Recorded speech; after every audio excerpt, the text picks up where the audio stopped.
I love drawing, and it's such a huge part of my art practice. Charcoal offers me an opportunity to be spontaneous, expressive, and messy. When I draw with charcoal, I get lost in the gestures, the richness of the blacks, and the soft, velvety marks. Mark making is a personal language.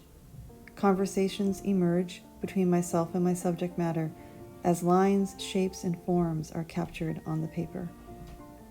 Working with charcoal informs my other works in watercolor and printmaking, each medium having unique sensitivities, helping me in my attempt to capture the essence of the animals and birds I love.